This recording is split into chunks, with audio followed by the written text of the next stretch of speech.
प्रथम तहलका न्यूज।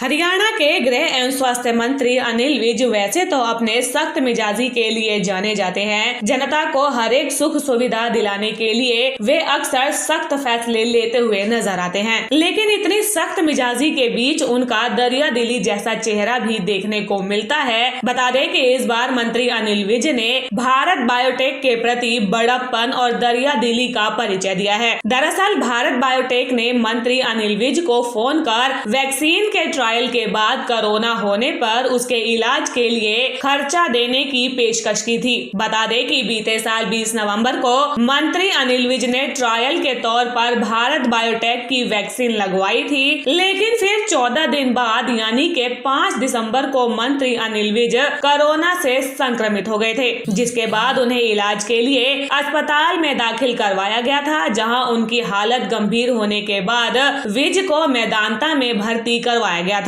जहां पर मेडिकल रिपोर्ट के मुताबिक मंत्री अनिल विज के फेफड़े 80% से अधिक इफेक्टेड पाए गए थे और जिसके बाद उनका केस वर्ल्ड फॉर्म में ट्रांसफर किया गया था, जहां पर लगभग 1 महीना उनका इलाज चला और अब तक लगभग 7 महीनों से उनका इलाज चल रहा है। और अभी भी कोरोना के बाद से अनिल विज को ऑक्सीजन लेनी पड़ती है, तो वहीं अब लगभग 7 महीने बाद भारत बायोटेक ने इलाज के लिए हुए तमाम खर्चे देने की पेशकश की है। मंत्री अनिल विज ने बड़प्पन और दरिया दिली का परिचय देते हुए इलाज का खर्चा लेने से इनकार कर दिया है और अनिल विज ने कहा कि मुझे खर्चे की जरूरत नहीं है, मगर आप इस पर केस स्टडी करो कि ट्रायल वैक्सीन लगाने के बाद कोविड-19 क्यों हुआ, ताकि भविष्य में कोई भी इस तरह की ट्रायल वैक्सीन लगाने के बाद किसी को भी इस तरह की दिक्कत आगे ना आए।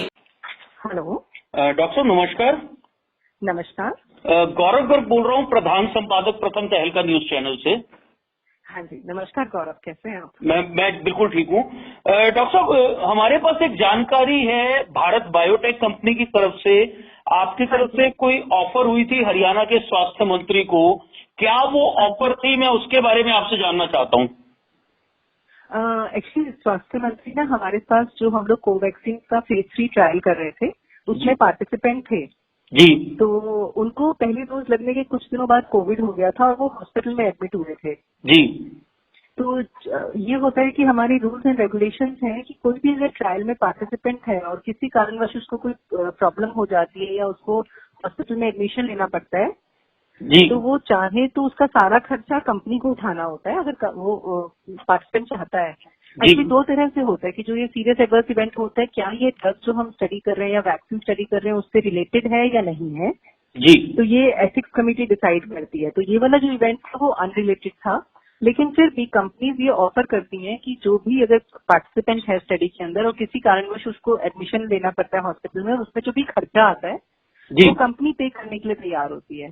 तो वही कंपनी हमसे बार बार पूछ रही थी कि मिस्टर विज हॉस्पिटल में काफी दिन रहे थे और उनको एडमिशन के टाइम जितना भी खर्चा आया था वो कंपनी पे करना चाहती थी जी। तो यही ऑफर हमने मिस्टर अनिल विज से बात करी थी। तो डॉक्टर आप लोगों ने जब विज साहब को ये ऑफर दिया तो उनकी तरफ से क्या कुछ रिप्लाई था इसको लेकर?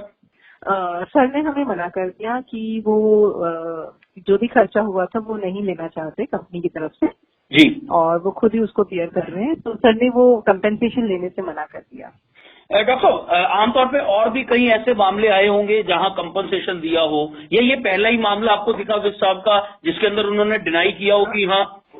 हमारी स्टडी के अंदर क्योंकि ये पहला सीरियस एडवर्स इवेंट था और एक ही है, तो लेकिन आप गवर्नमेंट की वेबसाइट या सीडीएसओ की वेबसाइट पे चेक करेंगे तो वहाँ पे आपको काफी ऐसे केसेस मिलेंगे जहाँ पे ट्रायल पार्टिसिपेंट्स को अगर किसी कारणवश कोई प्रॉब्लम आती है तो उनको कंपेंसेशन दी जाती है।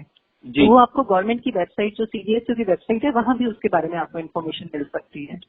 डॉक्टर साहब ये जो कोवैक्सीन की ट्रायल हुई थी, क्योंकि भारत बायोटेक की आप हरियाणा के इसके नोडल ऑफिसर हैं, तो कई आईएएस ऑफिसर्स और भी अधिकारियों ने लिया होगा, क्या कहीं और भी ऐसा केस देखने को मिला?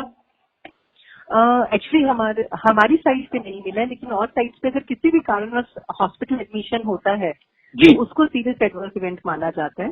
लेकिन अभी उस तरह की किसी एडवर्स इवेंट की इंफॉर्मेशन हमारे पास नहीं आई है। वो आप बाद में डॉक्टर साहब ये माना जा सकता है कि अनिल विज पहले ऐसे स्वास्थ्य मंत्री हैं जिन्होंने पहली बार किसी वैक्सीन का ट्रायल लिया था हिंदुस्तान में, और अब वो पहले ऐसे स्वास्थ्य मंत्री बन गए हैं जिन्होंने उसका जो रिएम्बर्समेंट जो कंपनी देना चाहती है उसको लेने से मना कर दिया। मेरे ख्याल से वर्ल्ड में पहला केस होगा। वर्ल्ड में पहला, भारत में ही नहीं। हाँ जी जी। तो थैंक यू डॉक्टर साहब, हमसे बात करने के लिए। आपने अपने कीमती समय से हमें समय दिया, धन्यवाद डॉक्टर साहब। हाँ जी, धन्यवाद। यहाँ पर आपको बता दें कि मंत्री अनिल विज देश के पहले ऐसे स्वास्थ्य मंत्री बने हैं जिन्होंने किसी वैक्सीन के ट्रायल की डोज खुद पर लगवाई थी और उसके मात्र 14 दिन बाद ही अनिल विज कोरोना संक्रमित हो गए थे। लेकिन अब तक भारत बायोटेक ने अनिल विज को इलाज के खर्चे देने की पेशकश की तो मंत्री अनिल विज ने इसे लेने से इनकार कर दिया और साथ ही भारत बायोटेक को आगे की रिसर्च के लिए भी अनुमति दी, जो कि अपने आप में ही एक बड़ी खबर है। प्रथम तहलका के लिए अंबाला से